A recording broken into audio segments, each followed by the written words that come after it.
오늘은 어버이줄로 지키는데요. 세상의 모든 사람들을 하나님이 자기 형상대로 창조하셨습니다. 당신의 이미지, 이것을 모든 사람에게 주어서 사람을 창조했어요. 그러니까 세상에 창조된 모든 사람은 하나님의 이미지, 하나님의 형상이 다 들어가 있다고 말해요. 그러니까 하나님이 그들을 사랑하실 수밖에 없는 거예요. 하나님은 모든 사람들을 다 사랑하셔요. 그런데 이게 사단한테 미혹받고 범죄하고 하나님 떠났잖아요. 이 완전히 저주 아래 있는데도 하나님의 형상이 그 속에 있어요. 그래서 하나님은 독생자를 보내셨어요. 그들을 사랑하시기 때문에 독생자를 보내셨어요. 믿는 자는 구원을 받고 하나님의 자녀가 되게 하셨습니다. 그리고 하늘 보좌의 축복을 그들에게 다 주셨습니다. 그러나 신자든 불신자든 일반적인 은총을 똑같이 베풀어 주셔요. 영적으로 구원받은 하나님 자녀나 영적으로 하나님 떠나서 사단의 운영 속에 빠져서 저주 아래 있는 사람이나 똑같이 일반적인 은총을 다 주세요. 그래서 태양, 빛을 받고 또 비를 받고 그래서 모든 수목과 곡식이 자라게 해서 사람들의 일용할 양식이 되게 만들어. 하나님은 불신자라고 해서 망하도록 버려두시는 분이 아니에요. 독생자를 통해서 생명을 구원하시는데 그 생명의 구원을 받지 못한 자들까지도 육신적인 필요한 것들을 다 공급해 주십니다. 마찬가지로 구원받은 하나님의 자녀인 우리들도 모든 사람을 사랑함으로 복음을 증거해야 됩니다. 하나님이 멸망할 자를 위해서 독생자를 보내셨듯이 우리도 멸망한 가운데 있는 사람들을 살리기 위해서 복음을 전해야 됩니다. 복음만 증거할 것이 아니고 우리도 일반적인 은총을 베풀어야 돼요. 일반적인 사랑을 베풀어야 돼요. 그래서 모든 사람, 복음 받는 사람은 받을 거 없고 복음 받지 못한 사람들까지도 또 복음을 대적하고 우리를 괴롭히는 사람들까지도 우리는 사랑을 해야 돼요. 더군다나 어버이와 우리 어버이 부모와 그리고 어른들 꼭 사랑하면서 공경을 해야 합니다. 우리를 낳으시고 기르신 어버이뿐만 아니라 우리 앞서 세상을 사시고 선배로서 우리의 삶의 발판을 만들고 인도하신 어른들의 공로가 큽니다. 집을 짓든지 음식을 만들든지 또 필요한 연장과 기구를 만들든지 지금 과학을 얼마나 많이 발달시킵니까? 그런 것들을 후대인 우리가 다 누리고 있잖아요. 우리가 집을 다 지어서 살려면 얼마나 힘들겠어요. 우리가 필요한 기구를 다 만들어서 그것을 활용하려면 얼마나 어렵겠습니까? 시간도 많이 걸리고 일도 많이 못하고. 그런데 국가적인 어떤 체계나 사회적인 문화나 이런 것들을 이미 우리 선조들이 우리 선배들이 다 만들어 놓은 것을 우리가 다 지금 활용하고 있잖아요. 사실 나이가 들고 늙으면 백발이 되고 주름살이 생기고 허리가 굽어지고 힘이 없어요. 일을 많이 못해. 돈도 없어. 그때는 사회에 사람들에게 심지어 자식들에게까지도 큰 도움을 못 줘. 오히려 폐를 끼치는 짐이 되는 그런 경우도 있다고 말이에요. 그런 때는 지금 당장에 우리에게 도움이 안 되고 짐이 되니까 싫어해, 힘들어해. 나중에는 무시하고 때로는 구박하고 때로는 버리기도 하고 이런 현실이거든요. 그러나 지금까지 우리가 살아갈 수 있고 존재할 수 있고 활동할 수 있는 모든 발판이, 물론 배후에는 하나님이시지만은 우리들보다 앞선 어른들이 계셨다고 말해요. 우리의 부모님들, 조상들이 있었다고 말해요. 물론 돌아가신 분들은 우리가 어쩔 수 없어요. 그러나 살아계신 부모나 어른들, 그들을 사랑하면서 존경을 해야 돼요. 그래서 우리 하나님도 레위기 19장 32절에 센 머리 앞에 일어서라. 센 머리 앞에 일어서라. 노인의 얼굴을 공경해라. 여호와를 경외할지어다. 센 머리, 백발. 왜 백발이 됐습니까? 우리를 위해서 그동안의 많은 수고의 결과물이거든요. 왜 얼굴에 주름살이 생겼습니까? 주름살 된 그 얼굴을 공경해라 그랬어요. 그러면서 여호와를 경외할지어다 그랬거든요. 여호와를 경외하는 것처럼 어른들, 노인들의 얼굴을 공경할지어다. 그리고 잠언서 16장 30절 보면은 백발은 영광의 면류관이다 그랬거든. 그런데 이런 샌머리, 백발이나 주름살 가진 노인들 보면 싫어하고 무시하죠. 이건 인륜, 사람과의 관계에서도 있을 수 없는 일이지만은 하나님도 그거 싫어하셔요. 모든 사람 하나님 형상대로 창조받았다. 모든 사람 속에 하나님 형상이 다 들어있어요. 하나님이 그들을 사랑하신다고. 그래서 참 다른 사람들은 어쩔 수 없지만은 우리들만이라도 교회에서든지 사회에서든지 심지어 이 외국에 있는 먼 나라의 사람들까지도 우리는 어른들을 공경하고 사랑할 수 있는 그런 마음, 이게 우리 하나님이 주신 마음이에요. 부모님들은 말할 것도 없고요.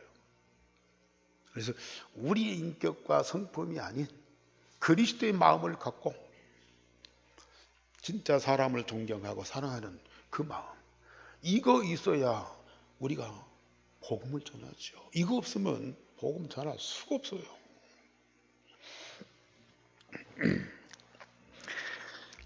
우리가 믿는 예수님은 어떤 종교의 교주가 아닙니다. 일반 사람들은 예수가 기독교의 교주라고 얘기할 수 있어요. 그러나 기독교인들은, 하나님의 자녀들은 일반 종교의 교주가 아니에요. 또 그의 능력을 믿고 은혜를 받고 도움을 받다가 죽으면 끝나는 그런 관계가 아닙니다. 우리는 예수님과 똑같은 생명과 사랑의 본질을 가지고 모든 삶을 함께하는 관계예요. 예수님과 우리는 뗄 수 없는 영원한 관계 속에 있어요. 이 관계를 우리가 제대로 알고 그 관계 속에서 모든 삶이 되어져야 돼요.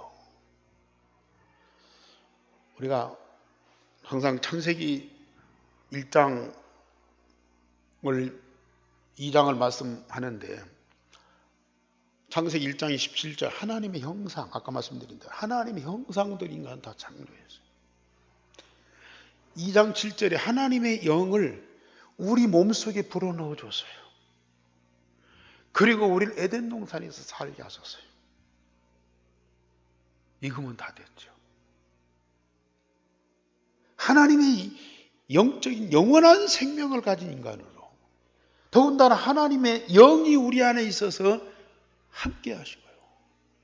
그러면서 아무 부족함이 없고 천국과 같은 에덴 동산에 살게 했단 말이야. 그런데 이게 완전히 파괴되고 무너져 버렸어요. 왜요? 하나님의 형상, 하나님의 영, 하나님의 나라 다 가졌는데 여호와 하나님과 인간의 관계가 이게 분명치를 않은 거예요. 사단이 그 속에 딱 들어온 거예요. 그래서 우리 하나님이 아브라함과 그 후손을 언약의 백성으로 삼고 언약의 하나님이 되셔서 언약 관계를 이루셨어요. 그래서 나는 너의 하나님이 되고 나는 너의 하나님이 되고 너희는 내 백성이 되리라. 나는 너의 하나님이 되고 너희는 내 백성이 되리라. 하나님과 이스라엘이 이런 언약 관계를 탁 해놓으니까요. 물론 타락할 때도 있고 망할 때도 있고 포로될 때도 있고 그럴 때도 있어요. 그런데 다시 회복이 돼요. 다시 회복된다니까. 아무리 하나님의 모든 것을 다 받았고 최고의 높은 경지에 이뤘다 할지라도 하나님과 우리와의 관계가 어정쩡하면요 무너진다니까요.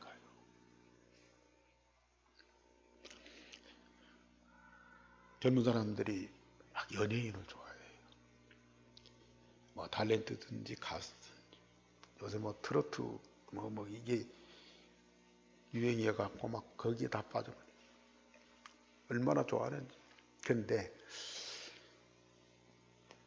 아무리 그 사람 노래를 좋아하고 그 사람을 흠모하고 그 사람 이게 영향을 받고 그래도요. 나는 그 사람을 알고 좋아하는데 그 가수는 나를 모르거든요. 가수가 모든 사람 어떻게 다 알고 다 좋아하겠어요. 물론 뭐 자기 팬들, 자기 열광하는 사람들 뭐 전체적으로 좋아하고 전체적으로 사랑하고 전체적으로 기뻐할 수는 있겠죠. 그런데 개인과 개인은 관계가 아니라 그 가수도 모르고 또 이 팬들도 좋아만 하고 영향을 있지만 관계가 없다니까요. 또 다른 노래 잘하는 가수가 나오면 그쪽으로 가버려요. 또 자기 취향에 맞는 어떤 탤런트가 생기면요 그쪽으로 또 쏠려버려요. 정치인들 막 훌륭한 정치인들 나오면 사람들이 막 열광하고 막 그 사람 중심으로 어떤 세력을 갖고 막 활동하잖아요.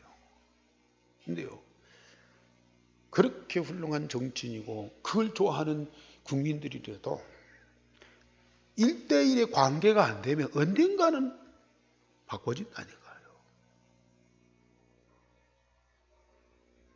마찬가지로 우리가 예수님을 믿었어요. 물론 구원받아. 그 은혜를 입고 그 사랑을 받고 그 축복을 우리가 누리고 있어요. 그런데 정말로 주님과 나와의 실제적인 관계가 안 되면 관계 설정이 안 되면 언젠가는 이게 무너지고 흔들리고 바꿔진다니까요. 이게. 그래서 많은 기독교인들이 또 복음 가진 사람들도 얼마나 많이 흔들리고 우왕좌왕하고 왔다 갔다 하고 나중에는 사라져버려요. 그렇게 예수님 그리스도라고 고백하고 그렇게 이 하나님이라고 믿고 그 은혜로 인하여 그렇게 기뻐하고 즐거워하고 감사하던 자들도 언젠가는 무너진다니까요. 1대1의 관계. 우리 하나님이 나는 너의 하나님이 되고 너는 내 백성이 되리라. 1대1의 진정한 관계가 되어야 해요.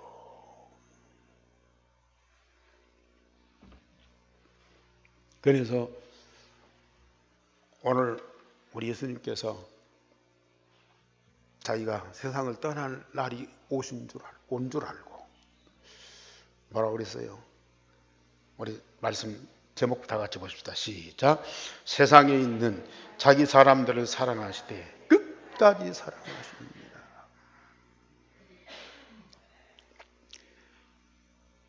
우리가 예수님을 믿고 사모하고 경배하지만 예수님도 나를 끝까지 사랑해요.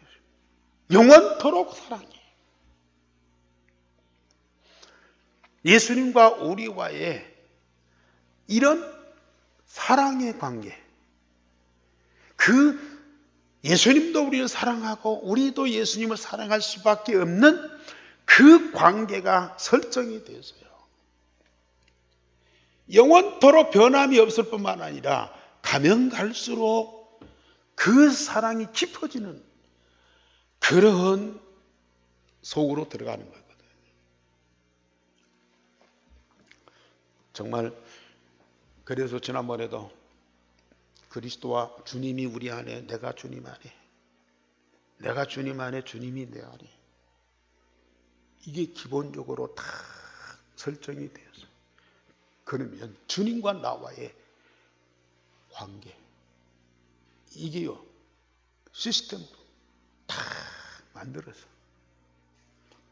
그래서 예수님은 머리고 우리는 지체로서 그리스도의 한 몸을 이룬다고 했잖아요.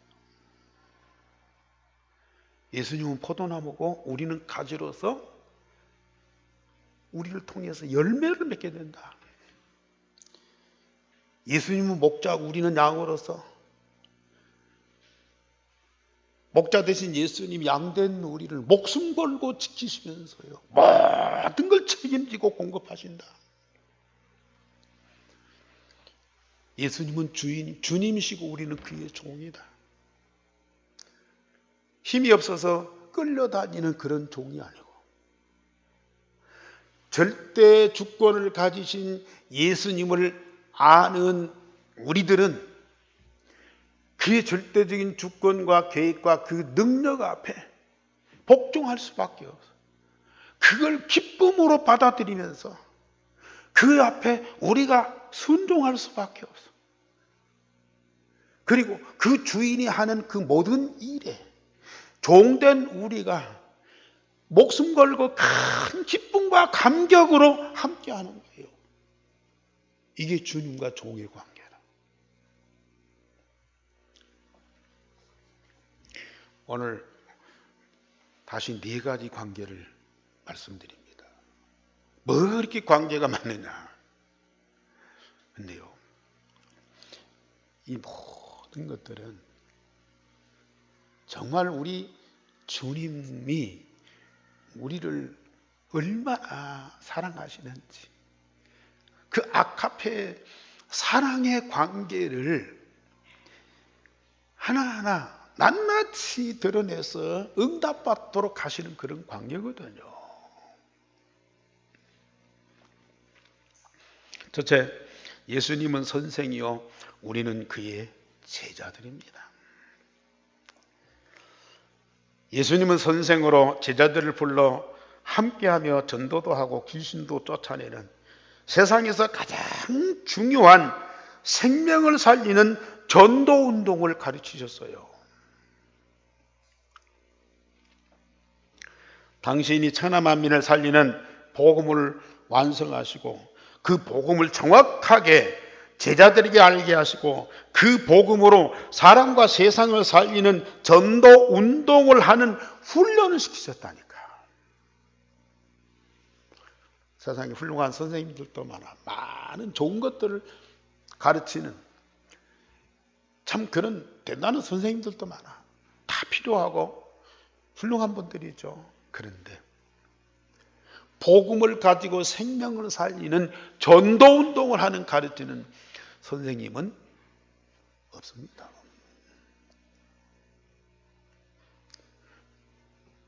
그 복음운동을 가르치는 선생이고 그 복음운동을 훈련받는 제자들이라. 이 관계가 얼마나 축복된 관계예요. 지금도 우리를 제자로 부르셔서 이 운동을 하게 하십니다.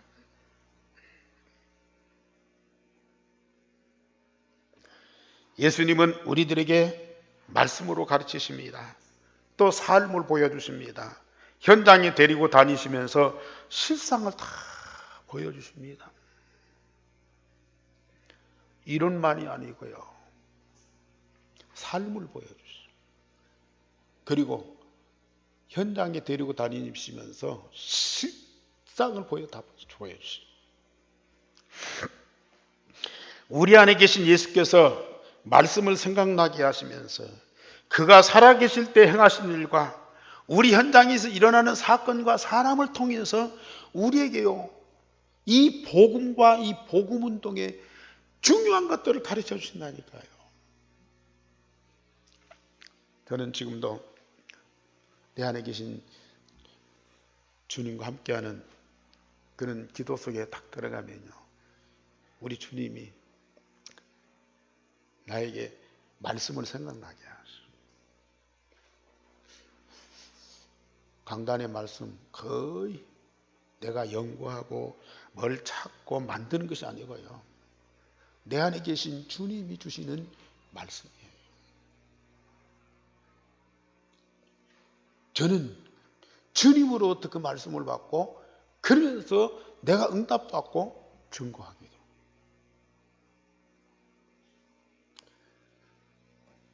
내 안에 계신 그 주님, 복음 되신 예수님을 계속 발견하고 깨닫고 만나요.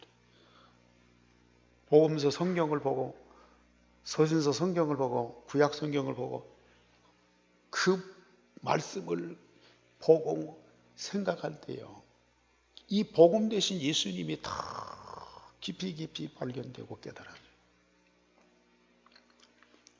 그리고 내가 교회나 내 가정이나 개인의 어떤 일이 있을 때요, 그때마다 예수님이 살아계셨을 때에 말씀하신 것, 또 행하셨던 것, 또 제자들에게 가르치셨던 것, 이런 것들이 생각나게 만들어요. 그 나를 치유해 주시오. 나를 날마다 변화시켜 주시오. 그러면서 전도운동에 다 깊이 방향 맞추도록 계속 나를 훈련시켜 줘요. 실상이라니까요. 근데 제자들이 못 깨달아. 말씀을 들어도 뭔 말인지 몰라. 예수님이 증거를 보여줘도 관심도 없어. 아니 1년 됐으면 어느 정도 깨달아야 할 거 아니에요. 2년 됐으면 얼마나 변화가 될 거 아니겠어요. 3년 됐으면 뭔가 이제는 이 도달할 거 아니겠어요. 근데 3년 됐어도 전혀 변화가 없어. 예수님 떠날 날이 됐는데도 제자들은 아무것도 몰라. 그러면 예수님은 갈아치고 다른 사람 모집해야 할 텐데요, 끝까지 오늘 세상에 있는 자기 사람들을 사랑하시되 끝까지 사랑하시고, 결국은 예수님 부활하셔서 40일 동안 감람산에서 그들을 가르쳐요. 예수님 떠나신 이후에 성령을 통해서 계속 가르쳐요. 부활하신 예수님이 고기 잡으러 바다에 간 베드로를 찾아가서 베드로야 네가 나를 사랑하느냐.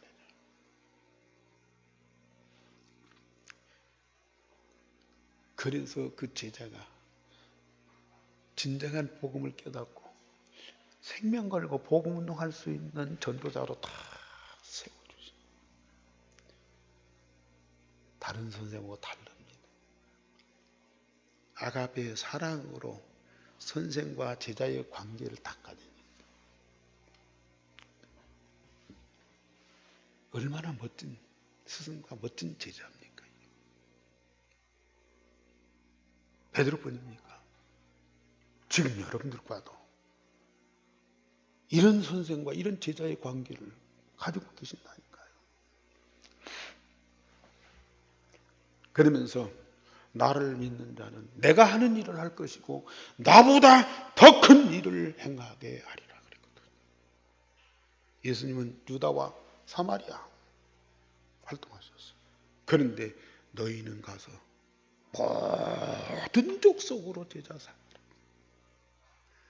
복음 가지고 천하 만민을 살려주어라. 땅끝까지 가서 내 증인 되리라. 선생보다 제자를 더 위대하게 만든다. 두 번째로 예수님은 맏아들이요 우리는 그의 형제들입니다. 로마서 8장 29절에 보면은 하나님은 예수님을 맏아들이라고 그랬어요. 맏아들이 있다면 동생이 있다는 겁니다. 예수님을 맏아들로 삼고 우리 성도들을 형제로, 그 동생 형제들로 삼으셨어요. 예수님은 본래 하나님의 독생자요. 예수님의 복음으로 구원받은 모든 하나님의 자녀들은 예수님과 똑같은 형제들이라. 예수님과 똑같은 하나님의 생명을 가진 영원한 한 형제가 되게 하셨어요. 그래서 독생자 예수님을 사랑하신 그 사랑으로 우리를 사랑하신다 그랬거든요.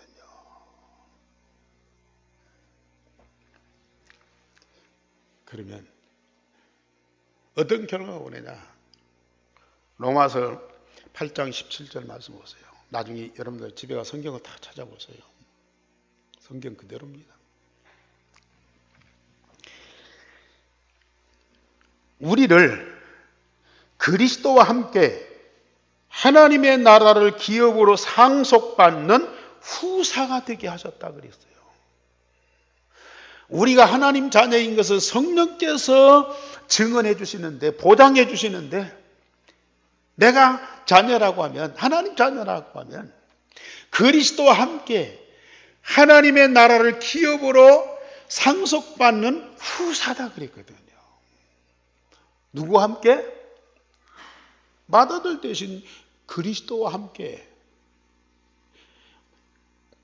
그리스도와 형제된 우리가 그리스도와 함께 똑같이 하나님의 나라를 기업으로 누리는 상속자다 그 말이에요. 성삼위 하나님은 하나님 나라의 모든 것을 우리에게 기업으로 주실 의무가 있고 우리는 그것을 상속받을 권리가 있어. 그래서 영접하는 자, 곧 그 이름을 믿는 자들에게는 하나님의 자녀가 되는 권세를 주셨어요. 오직 우리의 시민권은 하늘에 있는지라. 하나님의 나라를 기업으로 누릴 천국 시민권자다. 권세가 있다고 말이에요. 그러면 누가 그걸 시행을 해야 돼요? 하나님께서 그것을 시행할 의무가 있어요. 우리는 예수님과 영적으로 한 형제예요. 이 관계를 제대로 누리세요.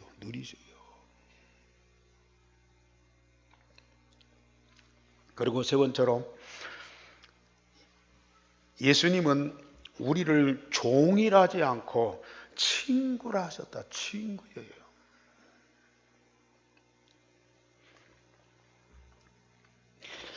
요한복음 15장 15절에 예수님은 우리를 종이라고 하지 않고 자신과 하나님의 깊은 비밀을 다 알게 하여 응답받는 친구로 부르셨다. 그래서 내가 하나님 아버지께 들은 것을 다 너희에게 알게 하시려고 친구를 삼으셨다 그랬어요. 내 아버지께 들은 것을 너희에게 다 알게 하려고 친구로 불렀다 그랬어요.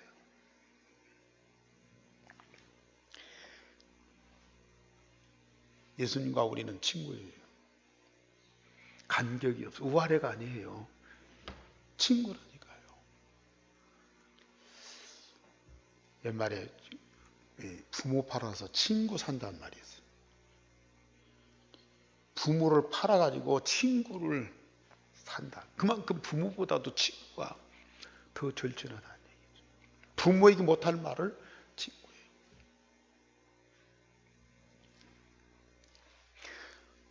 왜 친구 삼으셨느냐? 내 아버지께 들은 거, 아버지와 아버지의 나라의 모든 것을 예수님이 다 받았어요. 그 모든 것을 우리에게 다 알게 해서 그걸 응답받도록 하려고 우리를 친구로 삼으셨어요. 얼마나 멋진 분이에요.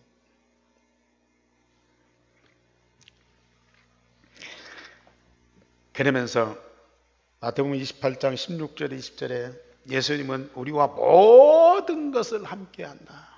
함께해요. 그러면서 요한복음 17장 13절에는 예수님 그 마음에 있는 기쁨을 우리들에게도 주어서 충만하게 하신다 그랬어요. 예수님 마음에 있는 그 기쁨을 우리에게도 주어서 그 기쁨을 같이 하는 친구예요. 친구는 같이 노는 거 아니에요. 같이 즐거워하는 거 아니에요. 같이 기뻐하는 거예요.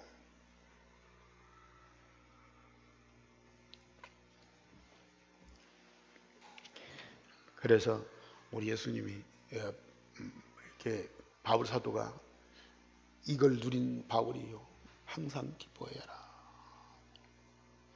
빌립보 4장 4절에서는 주 안에서 항상 기뻐해라. 내가 다시 말하노니 기뻐해라.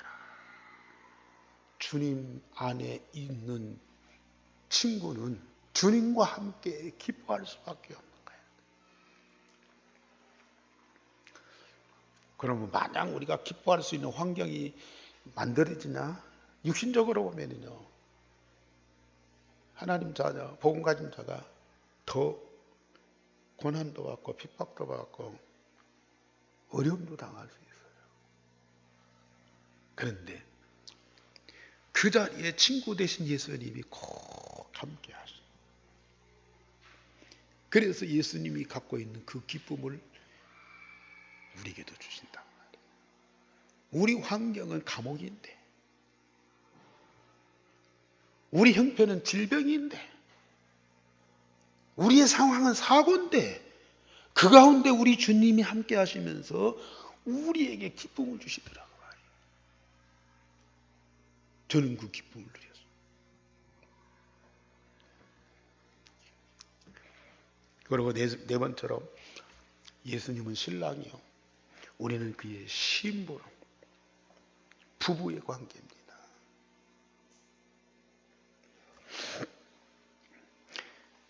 예수님은 남편이요. 우리는 아내로서 한 몸으로 영원히 함께하죠. 그래서 마태복음 25장에 신랑을 맞으러 가는 열 처녀. 예수님 신랑이고 우리는 그의 신부라고 말이에요. 에베소 5장 22절에서 33절에 보면은 그리스도는 남편이고 교회는 그의 아내다. 그러면서 그리스도가 교회를 사랑한 것 같이 남편도 아내를 사랑해라.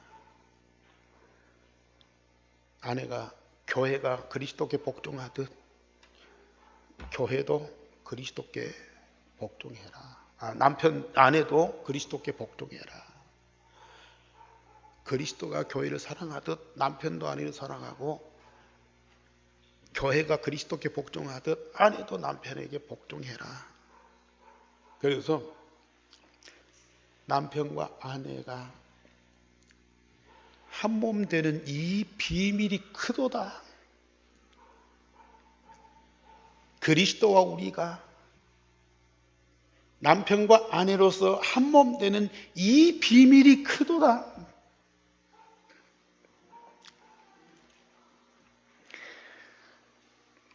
예수님은 아내인 우리를 사랑하고 우리는 예수님을 존경하게 돼 있다.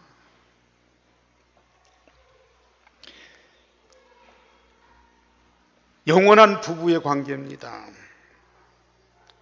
영원한 부부의 관계입니다. 우리 성도님들, 진짜 남편 되신 그리스도께서 아내인 나를 사랑하는 그 사랑, 이것을 실제적으로 느낄 뿐만 아니라 진짜 체험하고 그 사랑 속에서 우리가 모든 삶을 살아가야 돼요. 남편의 사랑받는 아내, 그러면 아내는 남편에게 존경하고 순종하고 복종할 수 있어요. 그렇죠. 남편이 아내를 사랑하지 못하면 그래도 아내는 남편에게 복종을 해야 되겠죠. 근데 어려워요. 근데 남편이 자기 인생을 다해서 아내를 사랑하는 그런 남편의 사랑을 받는 아내는 남편을 존경하고 섬길 수밖에 없단 말이에요. 로마서 8장에 보면은 하나님이 나를 위하시는데 누가 대적하리요? 나를 의롭다 하시는 그리스도인데, 하나님이신데 누가 우리를 고발하리요? 나를 위해서 강구하시는 그리스도가 계신데 누가 우리를 정죄하리요? 그러면서 누가 우리를 그리스도의 사랑에서 끊을 수 있느냐? 아무도 없다. 하늘에 있는 천사도 못 끊어. 세상에 있는 마귀는 말할 것도 없고, 장래일이나 내세일이나 아무도 우리를 그리스도의 사랑에서 끊을 자가 없다. 여러분들, 지금 진짜 나를 사랑하신 그 그리스도의 사랑을 마음껏 체험하고 누리고 있습니까? 나는 진짜 그리스도의 사랑받는 아내로서 그 축복을 누리고 있습니까?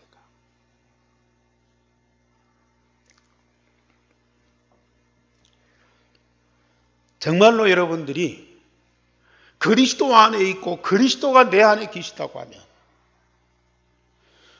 나를 사랑하신 그 사랑이 나의 마음뿐만 아닙니다. 내 영혼, 내 몸에 설레요. 내 마음이, 내 영혼이, 내 몸이 설렌다니까요. 전율을 느껴요. 희열을 느껴요. 어느 때요? 24시.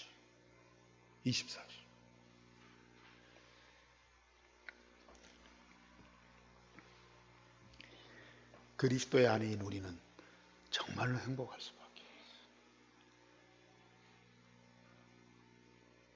우리가 주님을 사랑하려고 할 필요가 없어요.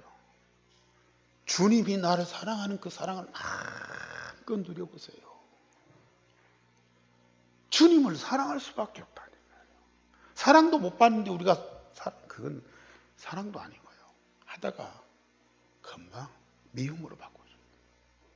근데요, 주님의 그 아가페의 남편으로서의 사랑하는 그 사랑을 우리가 받아보시라니까요. 이 사랑은 변질이 안 돼요. 세상 남편들의 사랑은 왔다 갔다 하잖아요. 그런데요, 남편 대신 주님의 사랑은 아가페의 그 사랑, 오늘 세상에 있는 자기 사람들을 사랑하실 때 끝까지 사랑하십니다.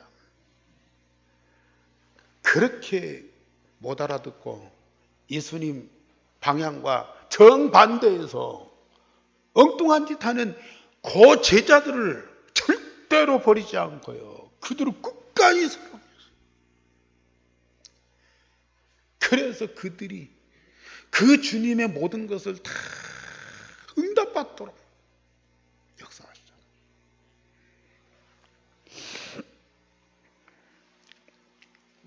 여기에 주님과 남편과 우리가 아내로서 다 함께 해보세요. 그러면 그 부부에서 뭐가? 자녀가 생산되잖아요. 자녀가 생산. 바울이 디모데를 나의 참으로 사랑하는 아들이라. 주님과 내가 부부로서 한 몸으로 함께 할 때 분명히 거기에서는 영적인 자녀가 생산된다니까요. 나와 똑같이 구원받고, 나와 똑같이 응답받고, 나와 똑같이 복음운동할 그런 자녀, 제자가 다 세워지.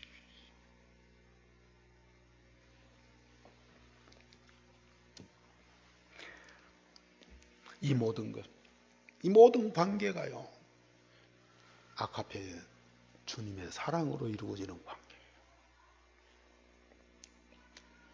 아이고, 나는 몇 년 동안 신앙생활하고 복음을 들었어도 아직도 그런 거 한 번도 느껴본 적이 없다. 감각이 없다. 물론 그럴 수도 있어요. 그런데 진짜 예수님을 그리스도로 진짜 고백하고 마음에 영접해 보시라. 내 마음에 계신 그리스도가 다 체험되면요, 그때부터 우리는 그리스도와 내가 하나인 것들이 다 이게 느껴진다니까요. 내 안에 계신 그리스도, 그리스도 안에 있는 내가 딱 발견되면서요, 그리스도와 내가 완전한 하나예요, 하나. 그러면 그리스도의 모든 것이 내게 다 와 있어요. 그 모든 것들이 내게 각인 뿌리 체질돼요. 내가 그걸 계속 집중 기도해 보세요. 진짜 이 모든 관계가요, 그대로 느껴지면서 그 내 안에 계신 그리스도 통해서 내게 주시는 그 모든 것들이 날마다 체험되고 응답된다니까요.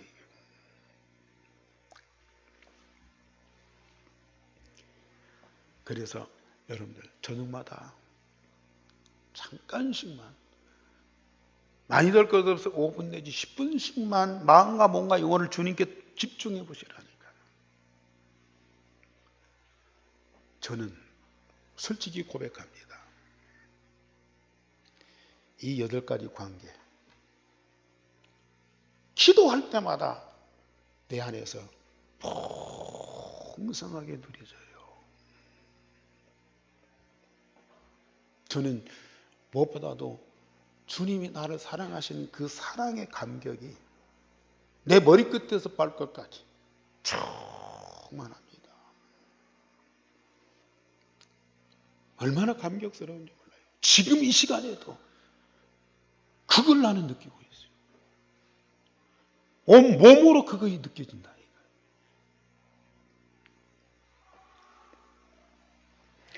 그래서 우리 예수님과 24시 함께,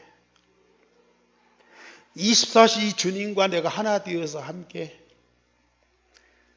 그때 25시 응답, 눈에 안 보이는 영원한 응답이 지금 내게 와 있어요. 그걸 누리면서 우리는 영원한 여정을 가는 거예요. 내 육신이 어떤 변화가 상관없어요. 세상이 어떤 난리 상관없어요. 한번 설정된 이 관계는 영원한 겁니다.